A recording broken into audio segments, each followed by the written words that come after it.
It's the Ross Tucker Football Podcast. Oh, yeah, it is. But it's not just any Ross Tucker Football Podcast. It is a Tuckheads Tuesday, presented, of course, by DraftKings. And I cannot wait to talk to today's guest, PFT commenter from the #1 sports podcast in the world. Pardon my take. We don't often do this, but I want to do a little bit of a deep dive into the team I both started my career with and finished my career with, because they've got huge news coming up next week on Groundhog Day. I'm talking, of course, about the Washington football team. A lot of issues to flesh out there, and there's nobody better to talk about it than lifelong Washington fan, PFT commenter. You guys know the drill. It's a new week, which means we'll have a new Spread the Word winner via social media at Ross Tucker NFL, at Ross Tucker Pod.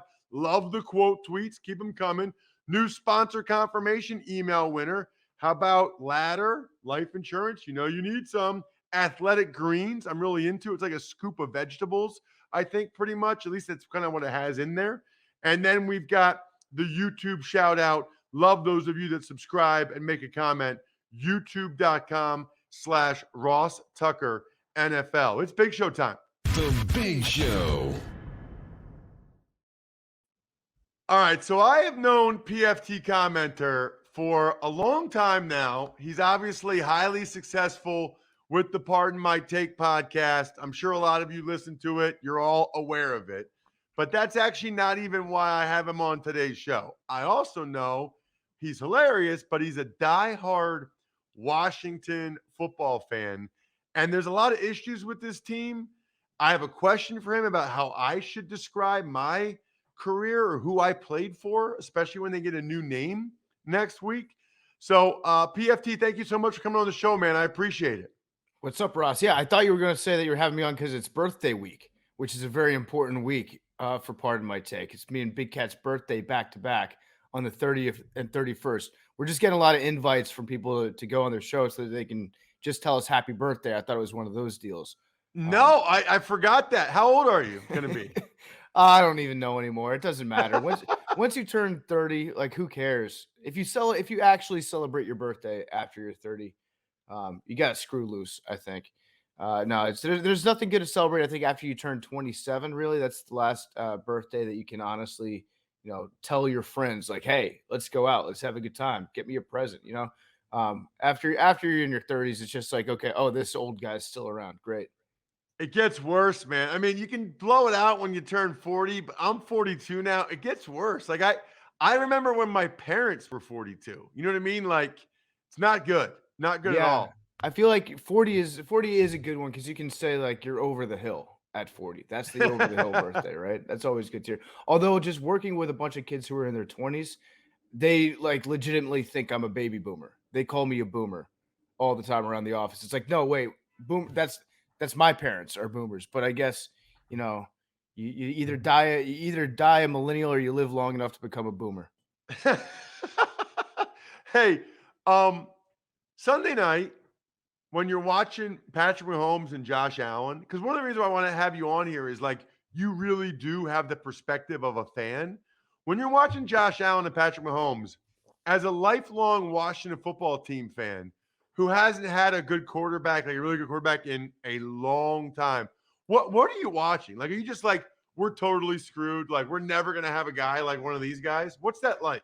Oh, I'm well past that point, Ross, where I don't even, like, they're playing a different sport than the Washington football team plays. Like, I'm not delusional enough to think that we're going to go out and draft Patrick Mahomes next year. It's just not going to happen. There's just things that happen in the universe and things that are preordained to not occur. And the Washington football team having an elite quarterback, like a top 3 quarterback, is probably never going to happen in the history of the NFL. Even when we were good, we won 3 Super Bowls with 3 different starting quarterbacks and 3 different running backs. That's never going to happen again. It's never going to occur. And, I had a little taste of that for about a half season, maybe a little bit longer than that, back in 2012 when we had RG3 and he was just lighting the world on fire. He was changing how the quarterback position was played. And then, just things happen with this franchise, and it's never going to be easy for me. It's never going to be totally fun, but that's kind of what part of what makes being a football team fan. It's still weird to say, but that's just something that's part of our identity now. So it was fun to watch the game. I love Josh Allen. I love Patrick Mahomes. It was life affirming football. It was so much fun. Probably the best game that I've ever watched. Patrick Mahomes just seems to find himself in these games all the time where you can describe them as being, one of the greatest games of all time. But that one was definitely a top 5 playoff game, I think, in the history of the league. Now, I had my friends up in Buffalo at a vintage store called Buffalo Closet send me an authentic 1991, the Super Bowl 26 starter jacket of the Washington football team. They're the Redskins back then, the Redskins and the Bills half and half starter jacket. And I don't know who they designed this jacket for. It's really just an audience of one, me basically, but it's like an official Super Bowl jersey jacket that's half Bills, half Redskins, and it was supposed to get here on Friday so I could wear it during the game and support the Bills. It got here a day late, and it was the saddest jacket that I've ever put on in my life. So really, really sad. But I feel for the people of Buffalo having to go through it. I think maybe in a couple years you'll be able to watch that game and just realize, well, you probably already do realize if you're a Bills fan, you can understand that was one of the greatest games ever played, but you're still not going to enjoy watching it. You might not ever enjoy watching it. Maybe in a couple years you'll be able to think about it, and you'll remember the good stuff before you think about the bad and the pain. But this is like legit pain that the city of Buffalo has to go through now. Yeah, I mean, it was my favorite team of the 5 I played for. I played the most up there. I love those people. I'm on the sideline for the AFC Championship game. I wanted to be in Buffalo so bad. That place was going to be, it's like a 4.5 hour drive for me.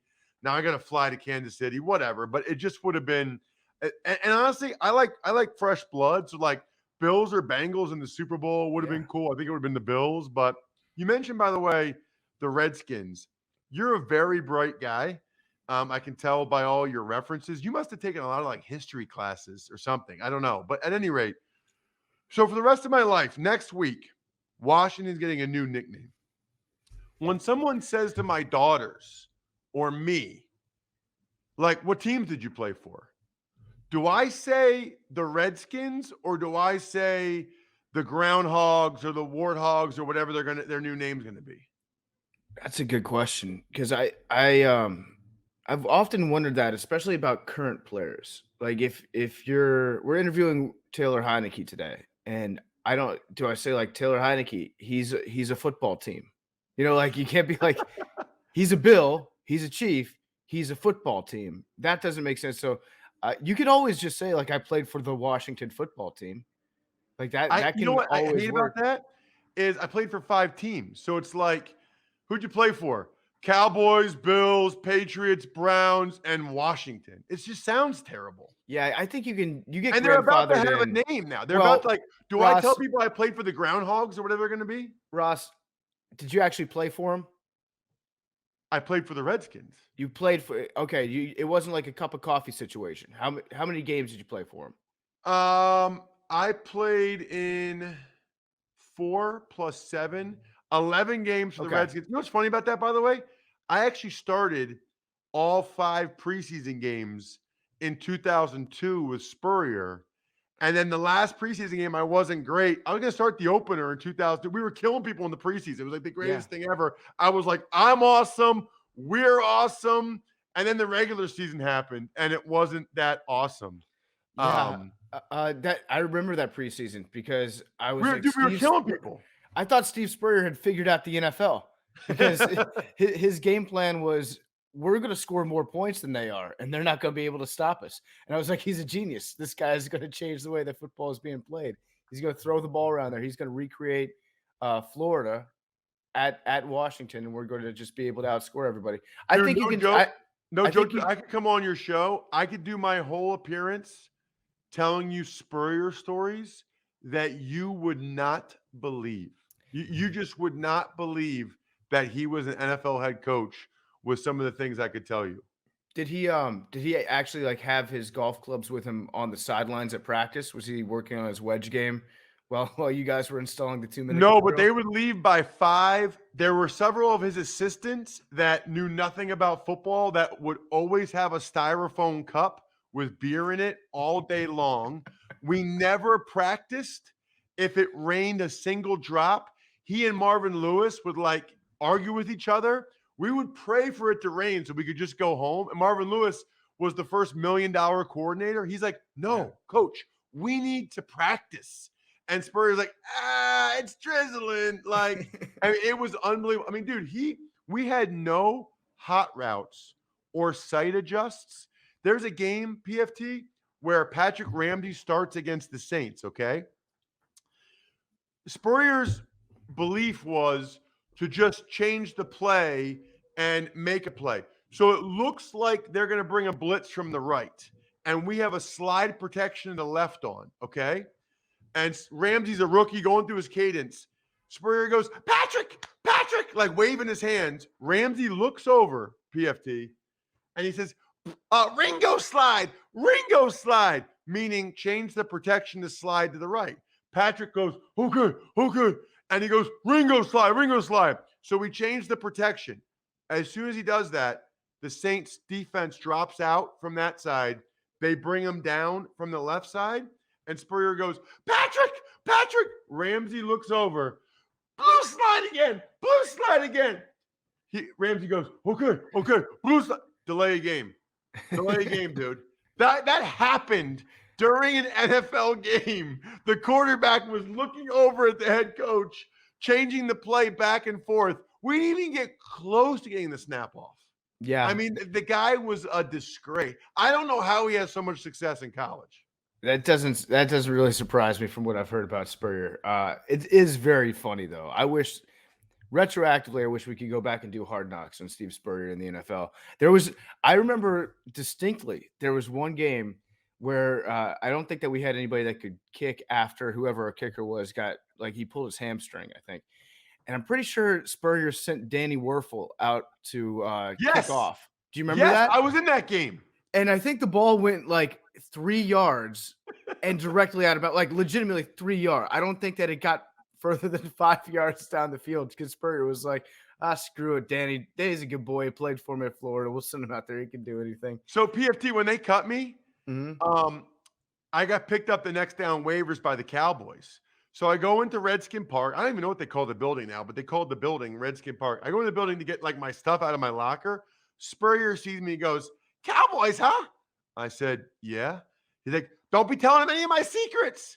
I'm like, dude, as soon as I get there, I'm going to tell him about your 2 crappy protections. Like, what are you, don't tell me, like, first of all, your secrets suck. Secondly, the first thing I do when I land is to tell them how bad your stuff, like, the guy was just totally clueless. There's 2 things I got to ask you, dude. I have to.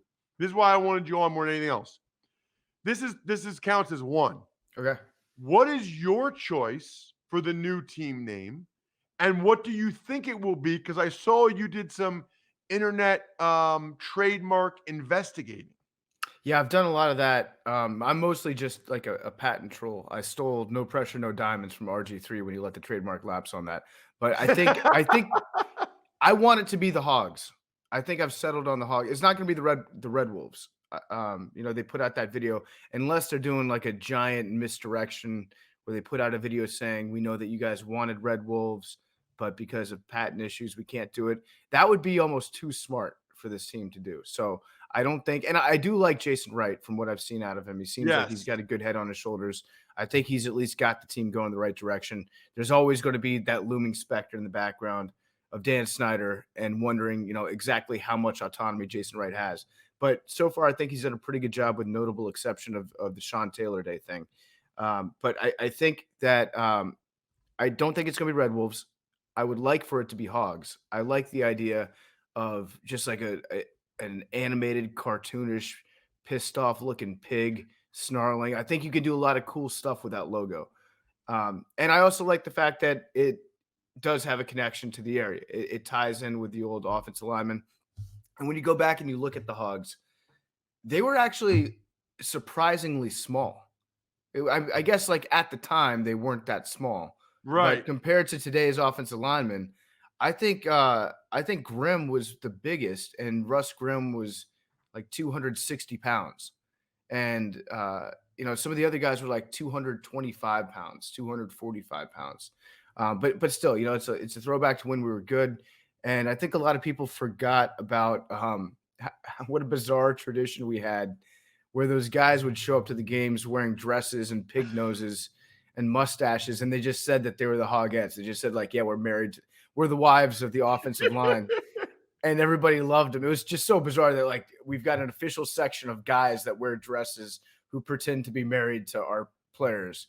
Anyways, Is it red hogs, warthogs, groundhogs? Doesn't matter because everybody's just going to shorten it to hogs anyway. I think it's going to be shortened to Hogs, and Hank is, his mind's always in the gutter on Pardon My Take. He pointed out that Hogs could be a euphemism for something else. I had not thought about that, but even better, I don't care. That's still, we can still have fun with that. I think if they're going to go Hogs, it's on Groundhog's Day. I don't think that they're going to go Groundhogs. I don't see that happening. I think it's going to be either Red Hogs or Warthogs. There was an old indoor soccer team in D.C. named the Washington Warthogs back in the day. They had an elite striker named Washington, went to several of their games. I don't think it's going to be Warthogs. That would be weird to have a team that's already in existence. I think that they're afraid of running into the same issues that the Guardians ran into when the Cleveland Indians changed their name. And there was a roller derby team in Cleveland named the Guardians. And the baseball team ended up having to fork over millions and millions of dollars to get all that stuff settled. So I think they'll probably go Red Hogs if they're going to go the Hogs direction, or they might just go Hogs. And I looked up some information about Red Hogs. They're pretty cool. They're like these giant pigs that have these like little things that hang down from their face and big tusks. I don't know. You can do cool stuff with that. But I don't think they're going to do that. So that's what I want to happen. But what I think they're going to do is they're going to do something like the Commanders and tie it in with the military in the area, because Dan Snyder loves, more than anything, like marketing to the local military, and even more than marketing to the local military, marketing to the people that work at all the government contractors in the area. So tying it in to the military like that, I think would be something Snyder would do. Now, I do have an exclusive piece of information that I'd like to share with you, because I texted, not to brag, this is Michael Wilbon name drop. I texted Jason Wright over the weekend to get a feeling about what the name's going to be. So I said, Hogs, Red Tails, Commanders. Do not respond in the next hour if it's one of those three. He clicked the ha-ha button on that text 3 hours later. So I think we can narrow it down to those three. It could be the Red Tails too. I'm pretty confident saying it's going to be either the Hogs, Red Tails, or Commanders. I like the Red Tails second if I had a choice. It ties into the I think it was the Tuskegee Pilots back before World War II, the first African American fighter battalion or fighter squadron. I don't know the exact nomenclature for it, but that would be very cool. That would be a nice way to keep a little bit of the name still intact. You could do Hail to the Red Tails. That would be kind of cool. Yeah, you still have I the like that. HTTR. But as for you, Ross, you can say like I was a Redskin. I think that it's part of history, Yeah, you know what? I'll be curious. Listeners, if you want to tweet me or email me, I'd be curious to hear what you think I should say, who I played for when the new name comes out. Here's the last one, PFT, because I talk about this with the guys on Sports Talk Radio down in DC a lot. I cannot think of a franchise in any professional sport that has had a greater erosion of the fan base over the last 20 years than the Washington football team. I'm telling you, man, my rookie year in 01 with Schottenheimer, it was like the third year maybe of FedEx Field. It hadn't been around that long, maybe fifth year. That place was packed. That place was rocking. It was so cool to be a Redskin down there. Like, it was awesome because they were just coming off the 90s and whatever. Nowadays, like my sister lives down there in Bethesda with my nephew. He asked me for a Mac Jones jersey for Christmas. Like, none of the kids down there like the Washington football team. You go to a game now, it's half filled, and of the half people that are there, at least half of them are for the other team. I don't know if you guys ever talked about this on Pardon My Take. I cannot think of another pro franchise that in 20 years has had a fan base erode that significantly. Maybe the Montreal Expos. That's about it. There's no comparison to it, and it's like you take your life into your own hands when you go see a game at FedEx Field. You don't know if you're going to get sewage dumped on your head, or if you're going to collapse the stadium onto an opposing player. If you can even see the game between the cement pillars that they've constructed there, so that they can sell their obstructed view seats. It's sad what's happened. It really is, because I used to be a real diehard fan when I was growing up there. All my friends were diehard fans of the Redskins, and I used to go to every training camp in Ashburn with my dad and watch the team play. And then I remember Snyder took over the team back in was it 98, something like that, 99. And he started charging to go see training camp, to go watch practice. He started charging for everything. If you wanted to get into a parking lot, you had to sign up for a Washington Redskins MasterCard. It was a money grab. There was, from the get-go, there was no sort of outreach from the new ownership group. Jack Kent Cooke and his family, for all their ups and downs that they had, and they certainly did have a lot of faults, but they were at least connected to the area in a way where it seemed like they cared about the fans.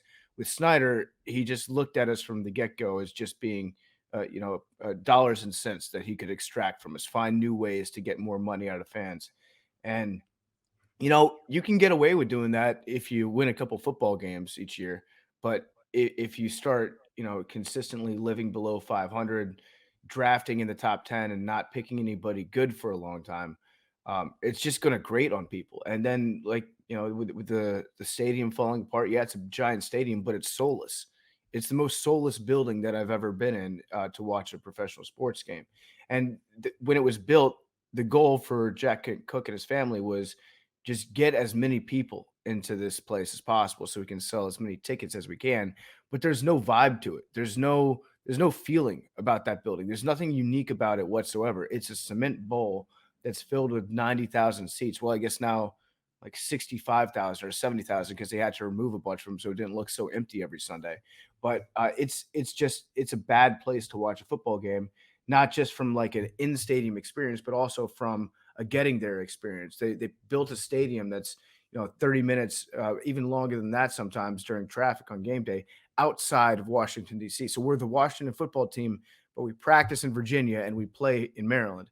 It doesn't make much sense. If you want to, I can't stress this enough. They need to build the new stadium, figure out a way to build it in Washington, D.C., on the ground of the old RFK Stadium. I don't even know if it's possible, because the D.C. City Council has some really strange rules and politics that you have to navigate. But fortunately for us, during Dan Snyder's self-imposed suspension from being owner, where his wife is handling all the day-to-day stuff and he's not involved at all, his sole focus is getting a new stadium built. I've heard that he's trying to build it in Northern Virginia, in Prince William County, maybe, which would be maybe even further outside the Beltway than the current one is in Landover. But it needs to be in DC. They need to figure out a way, and that's going to be tricky because Snyder wants to own the ground that it's on. That's probably not going to be possible in DC. But if it was in DC, that would go a long way, I think, to bringing the community back into the team, because right now there is no community around the team. They're having to like rebuild and restart everything from ground zero, and that's never been done in the NFL, really.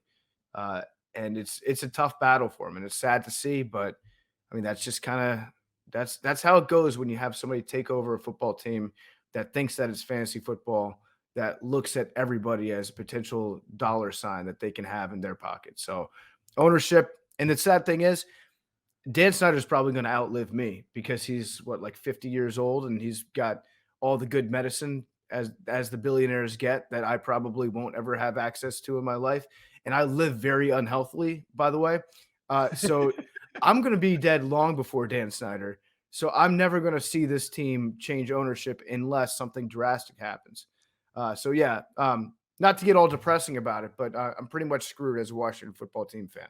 No, that's part of the reason why I wanted to bring you on. I thought that would be a nice perspective for people to hear. Thank you so much, man. Check him out on social at PFT Commenter. The Pardon My Take podcast is wildly popular. I'm sure you've heard of it. Definitely check it out if you haven't. Thanks so much, man. Thanks, Ross. Have a good one, man.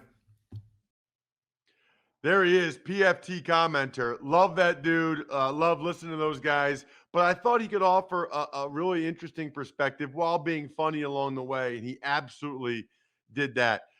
You know what's not funny? Our health. Okay. I started taking athletic greens recently. I had not heard of it. It is awesome. I don't have time to always eat as healthy as I want to. I have some stomach issues. That's what Athletic Greens is all about. If you want better gut health, more energy, an optimized immune system, but you don't like taking a multivitamin or pills all the time, it is awesome. Absolutely awesome. Listen, it costs less than $3 a day. You're investing in your health. It's cheaper than like a coffee at Starbucks or whatever. It was created because the founder was having some stomach issues, gut health, and decided I need to do something about it, which makes perfect sense to me. They have over 7,000 five-star reviews, and people like Tim Ferriss, Michael Gervais. I mean, a lot of people are into this thing. To make it easy, Athletic Greens is going to give you a free 1-year supply of immune-supporting vitamin D and 5 free travel packs with your first purchase. All you have to do is visit athleticgreens.com/Ross. Again, that is athleticgreens.com/Ross to take ownership over your health and pick up the ultimate daily nutritional insurance. Tuck's Takes. Hi, Ross. So let's talk about some of the news that happened over the weekend that we did not get a chance to talk about yesterday or Sunday night since we were talking about the game. So here goes. First up, Giants hired Joe Shane as their general manager. Right. I think that's like the only head coach or GM hiring that's been made so far. These other teams haven't hired a new GM. Nobody's hired a head coach yet. Kind of bizarre that here we are, Tuesday of championship week, and only one GM and no head coaches, even though they could interview coaches 2 weeks before the season ended. It's weird. I wonder if there's some type of internal memo that went out or something. Baltimore Ravens part ways with their defensive coordinator, Wink Martindale. Steelers DC Keith Butler retired. Right. Butler was getting up there in years, and he's leaving when Roethlisberger, we think, will leave. As for Wink Martindale, that's a stunner for a lot of people. He was up for a bunch of head coaching jobs last year, but he'll be highly sought after as a coordinator. So he'll have other options elsewhere that I think maybe he believes will give him a better chance at a head coaching job at some point, and he'll get a new multi-year contract, which Baltimore, I guess, didn't really want to do. COVID testing in the NFL is done. Yeah, there's no more daily COVID testing, even for unvaccinated guys. Going to have to ask Andrew about that one tomorrow. Raiders DB Nate Hobbs, reckless driving, 110 miles an hour. This 2 weeks after DUI charge. Right. So this is one right there. Good example where I don't know whether or not to say this young man is a moron or he's got some type of issue.